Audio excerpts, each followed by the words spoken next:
Selamat malam buat teman-teman semua dimanapun kalian berada pas dengerin gue lagi ngoceh ini. Kali ini kalian akan dengerin podcast dari kelompok 4 mata kuliah Media Massa dan Kejahatan. Nama gue Yusuf Henrikus dan selama beberapa menit ke depan kalian akan dengerin suara gue sebagai host. Jadi mohon maaf banget nih kalau kuping kalian sakit. Please banget jangan dendam dan menera gue, oke? Lalu gak lupa juga ada teman-teman gue di kelompok 4. Yang pertama ada Ira Audina, kemudian ada juga Romi Saputra, Dwi Rida Ramadan, Syarifah Dwi Pratama, Lucita Ratu Amanah, Ferry Chandra, Christian Caleb, Dea Wulandari Wijaya, Tika Koirunisa, Delima Tomanggor, dan yang terakhir ada Arif Badrit Duja. Nah, kalau kalian sakit kuping karena dengerin gue yang menjadi host podcast ini, kalian boleh deh salahin mereka yang mempercayakan gue sebagai host.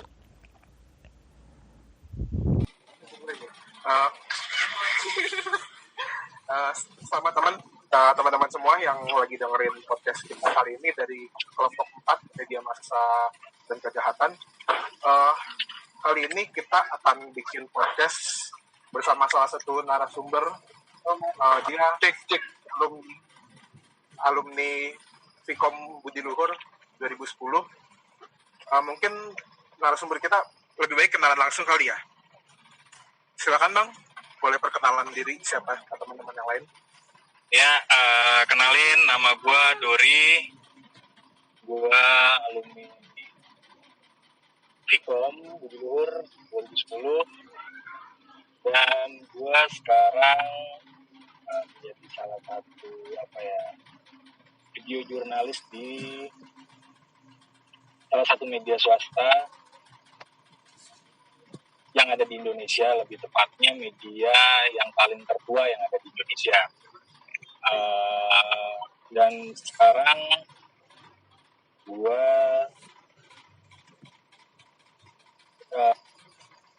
sekarang adalah politik hukum dan keamanan, dan sekarang gue juga ngepost maksudnya gue lagi ada di ticketing di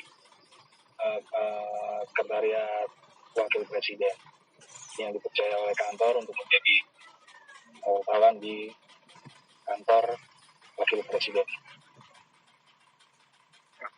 Ya, untuk teman-teman yang mungkin belum tahu, hari ini kita akan membahas soal gimana sih peran media massa dalam mengatur atau membuat sikap masyarakat dalam menghadapi new normal yang mungkin teman-teman tahu lah sekarang setelah masa pandemi di COVID-19 ini, dan memasuki masa transisi, kita akan menghadapi masa new normal.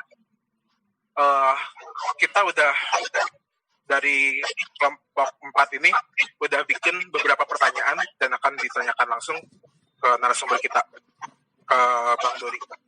Pertama, bagaimana peran media massa dalam menentukan sikap optimisme masyarakat untuk menjalani new normal? Pertama, kalau peran media massa dari media massanya sendiri kita juga harusnya tahu ya, maksudnya fungsi dari media massa itu sendiri juga yaitu salah satunya dengan menyebarkan informasi, pendidikan dan sebagainya.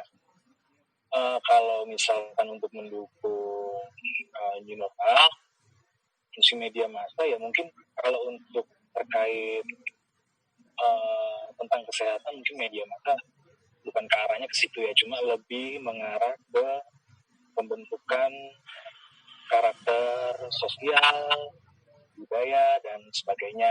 Media berperannya hanya sampai di situ. Kalau untuk tentang kesehatan dan protokol segala macamnya itu bukan bidang komunikasi massa lagi.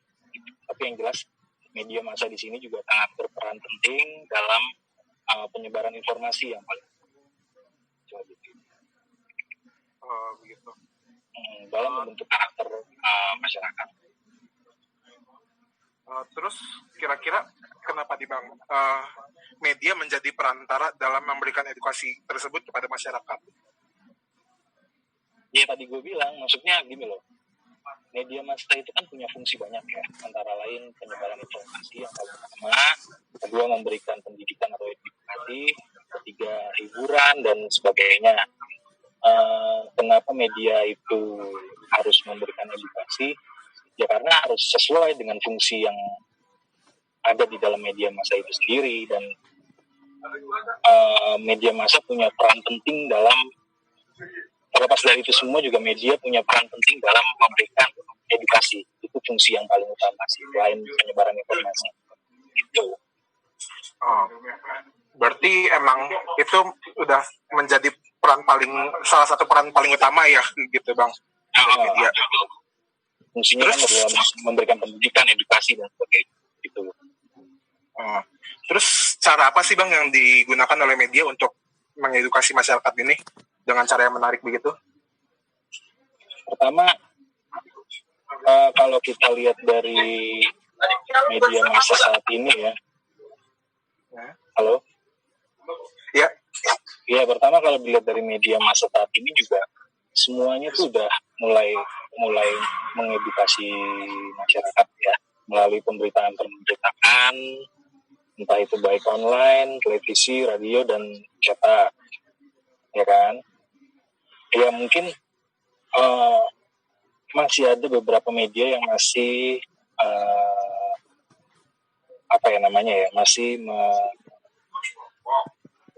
masih melakukan prinsipnya, yaitu bad news is good news gitu loh. Tapi secara nggak langsung media sekarang juga udah mulai media sekarang tuh udah mulai menurunkan tensi pemberitaan. Kayak contohnya kalau misalkan media massa saat ini dengan menghadapi new normal mungkin lebih ke pemberitaan yang angle-nya tuh yang terlalu soft, nggak terlalu kencang kayak kemarin awal-awal COVID gitu. Kayak misalkan contohnya angle-nya kita ambil sisi lainnya, kayak banyak kan saudara-saudara kita yang terdampak PHK terus COVID-19 ini. Terus banyak juga masyarakat yang bangkit dari keterpurukan atas PHK-nya dengan usaha-usaha dan mengeluarkan bakat-bakat yang dia miliki. Nah, itu yang kita angkat menjadi suatu sisi lain dari musibah COVID-19 ini. Jadi pokoknya strateginya itu kayak membuat pemberitaan yang semakin menarik begitu ya, biar para lebih positif lah intinya. Ya.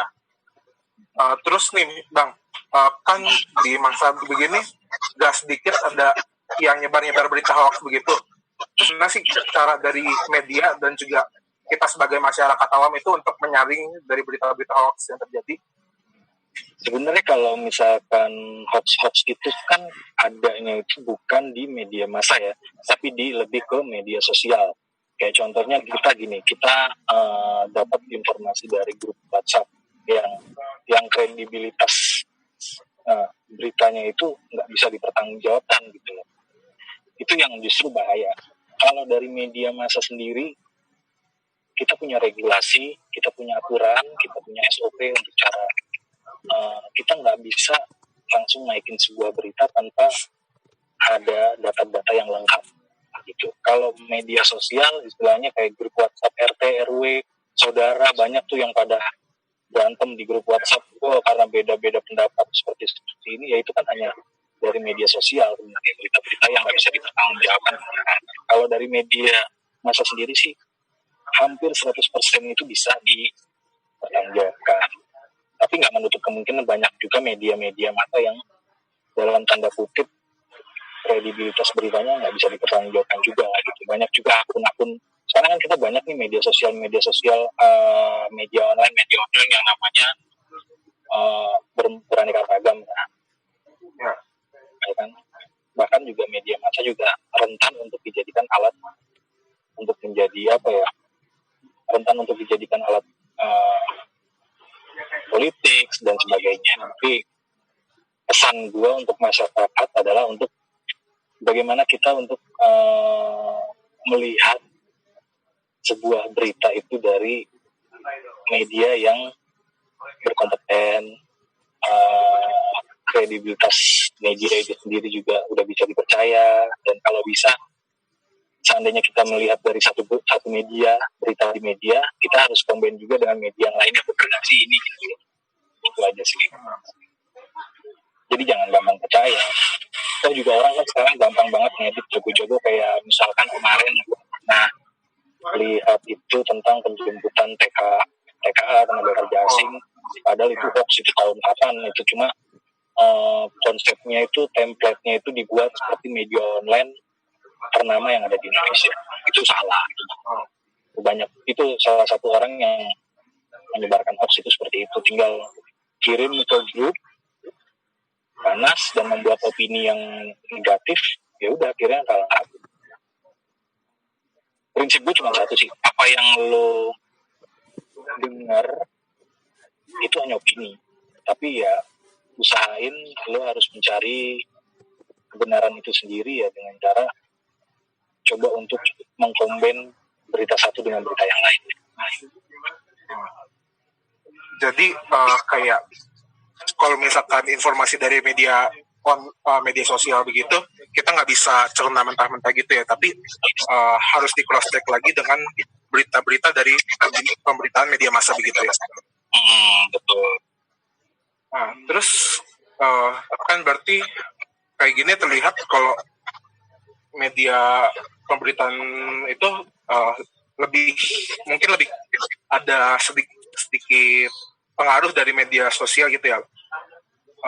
Terus kira-kira seberapa besar sih pengaruh pemberitaan yang berasal dari media sosial?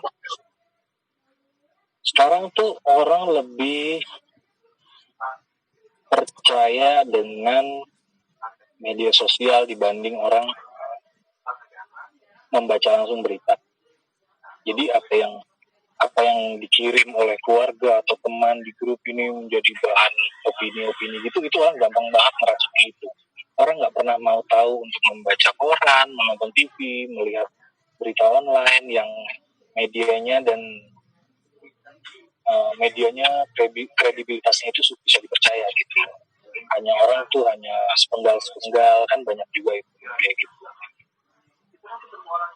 Itu berdampak negatif yang besar ya buat gue. Itu tanpa orang mau tahu.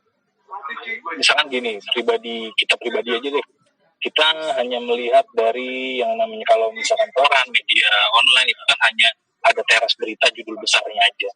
Kadang kita hanya mau membaca judul besarnya aja, tapi kita nggak mau tahu isi dalamnya itu apa. Itu yang bikin lebih kepada membuat opini orang itu menjadi berbeda-beda kayak gitu. Terus gimana cara media massa mengikuti hal-hal yang lagi trending dari media sosial yang lagi diikutin, jadi pembicaraan hangat lah gitu di masyarakat? Kira-kira ada cara nggak sih dari media itu sendiri untuk ngikutin trending tersebut? Ya jelas ada ya, kita maksudnya gini, gue merhatiin di semua media itu udah ada, entah itu koran, entah itu media sosial, entah itu media online, entah itu televisi, radio, itu udah ada yang namanya segmen benar atau salah, hoax atau bukan, seperti itu kan.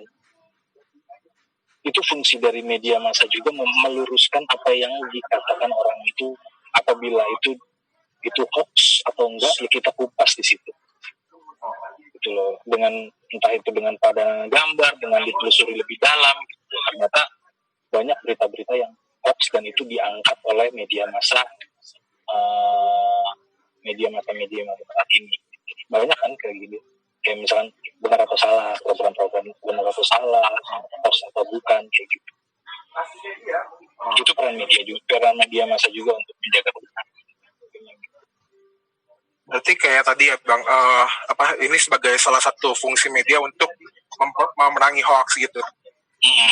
Yeah. Terus mungkin pertanyaan dari gue terakhir nih Bang, ada pesan nggak sih untuk masyarakat dalam gimana menyikapi new normal ini? Kalau buat gue pribadi ya, dan masukan juga buat yang lainnya untuk menghadapi new normal ini ya, yang pertama lu harus tahu new normal itu apa. Yang kedua, di opini-opini yang beredar di luar itu yang nggak bisa dipertanggungjawabkan kebenarannya, itu juga lu harus bisa telah juga. Yang jelas, kalau dari gue pribadi virus ini beneran ada, dan virus ini tuh memang bahaya gitu. Pesan gue buat masyarakat, buat teman-teman khususnya di kalangan Universitas Budi Luhur, untuk tetap ikutin protokol kesehatan yang dihimbau oleh pemerintah, dan tetap jaga pola hidup bersih ya, dan percaya bahwa virus ini akan hilang kalau kita akan disiplin. Gitu. Kalau banyak orang kan yang, ya gue juga pernah dengar selentingan orang yang nggak percaya ini virus ini nggak ada, virus ini ada, gitu, nggak percaya gitu. Virus ini settingan lah, atau apa ya, semacam apalah, itu bohongan lah, kiriman atau itu. Mungkin itu yang bisa diuji oleh masyarakat untuk lebih kritis mencari siapa ini penyebab virus ini dari mana. Tapi kita harus percaya bahwa virus ini ada, memang ada gitu loh. Terserah orang mau menilai virus ini dari mana, siapa yang paling pertama bersalah atas virus ini, ya itu balik lagi, itu menguji kekritisan kita. Tapi bukan berarti kita nggak percaya karena ada virusnya. Kalau virus ini benar-benar ada, virus ini benar-benar nyata.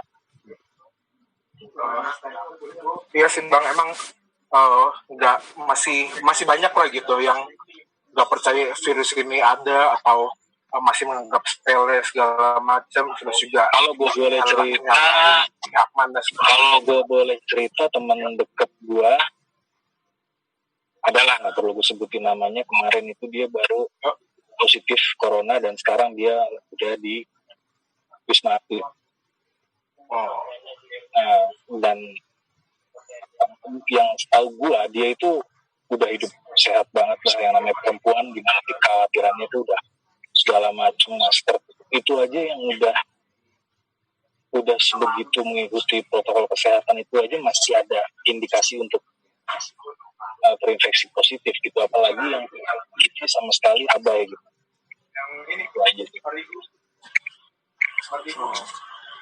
Jadi pokoknya untuk teman-teman yang lain, pokoknya harus tetaplah menjaga kebersihan, mengikuti protokol yang ada dari pemerintah segala macam ya Bang. Harus, itu pasti. Ya. Mungkin untuk teman-teman lain dari kelompok 4 ini ada yang mau bertanya, silakan. Ya ini gue Ira, mau nanya dong Bang. Iya, Ira. Iya kan, bukan Ira Audina. Jadi kan selama pandemi ini kan Abang kan kerja kan, mencari berita informasi untuk masyarakat gitu. Terus ada nggak protokol yang harus dijalani sama Abang nih selama pencarian berita itu pas lagi turun di lapangan gitu? Ya, pertama, kantor itu harus memperhatikan para wartawan yang mencari berita di lapangan. Terutama ya teman-teman wartawan di lapangan ya, harus menyediakan masker, menyediakan hand sanitizer gitu, harus menyediakan itu, terutama kantor perusahaan. Karena kan dari kita punya Aliansi Jurnalis Indonesia juga udah mengeluarkan aturan pada seluruh perusahaan media ya untuk menjaga wartawan ketika dia harus diturunkan ke lapangan. Dan kondisi di lapangan pun juga kita tetap mengikuti protokol kesehatan ya, dengan jaga jarak ketika kita sedang doorstop atau segala macam ya, kita harus jaga jarak. Nah, ketika pas lagi ada berita tapi pas lagi berita itu di zona merah gimana? Gimana? Iya, jadi ketika Abang lagi nyari berita tapi pas beritanya itu di zona merah. Nah, itu apa harus tes swab dulu kah atau apa gitu? Kalau gue pribadi, gue udah sering tes rapid apalagi ketika kita habis di zona merah itu pasti kita langsung rapid test. Gitu.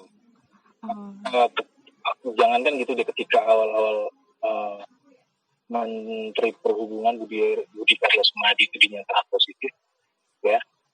Padahal sehari sebelumnya itu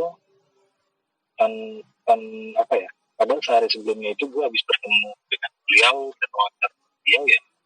Pada saat itu gue langsung sama perusahaan untuk disuruh rapid test di rumah sakit.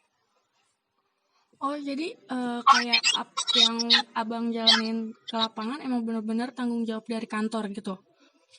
Iya, itu udah standar SOP dari perusahaan. Dimanapun perusahaannya, tapi selalu menerapkan protokol kesehatan itu. Iya, oke, makasih. Yo, Coba yang lain ada yang mau nanya? Mungkin masih ada waktu untuk satu pertanyaan lagi. Kalau yang lain ada yang mau nanya, silakan.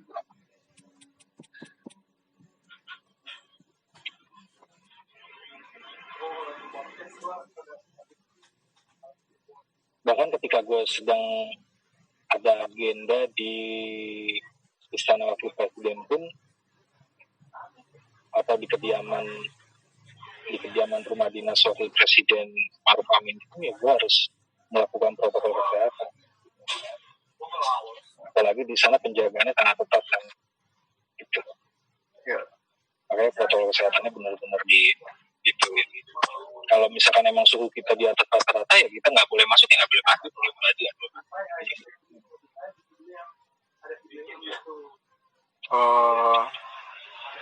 Mungkin kalau teman-teman lain udah nggak ada yang mau bertanya, udah kita udahin kali ya untuk podcast kita kali ini. Terima kasih untuk Bang Dori atas sharing-sharingnya, atas ceritanya. Ya, sama-sama. Terus juga sedikit kesimpulan dari hasil podcast kita bareng Bang Dori. Jadi media massa itu punya peran paling penting dalam mengedukasi masyarakat di masa new normal ini. Mereka juga membantu kita dalam menyaring hoax-hoax yang beredar di media sosial, dengan cara kalian itu harus cross-check ulang info-info yang kalian dapat dari media sosial ke media massa, pemberitaan dari media massa. Dan juga sedikit pesan, di new normal ini tetap jaga kebersihan, tetap ikuti protokol kesehatan yang ada, dan pokoknya stay safe untuk semuanya. Sekali lagi terima kasih untuk Bang Dori atas sukses sama-sama buat semuanya, anak-anak kriminologi ya. Ya, pokoknya ya, beri tepuk tangan dong untuk informasi narasumber kita malam ini. Nah, selesai sudah penderitaan kalian dengerin suara gue. Sekali lagi gue mewakili teman-teman di kelompok 4 media massa dan kejahatan mau bilang terima kasih buat kalian yang udah dengerin podcast ini dari awal sampai akhir. Biar jelek tapi ya gimana ya, namanya juga demi nilai kan. Terakhir, selamat malam dan ingat, jangan salahin gue kalau kuping kalian sakit. Ciao.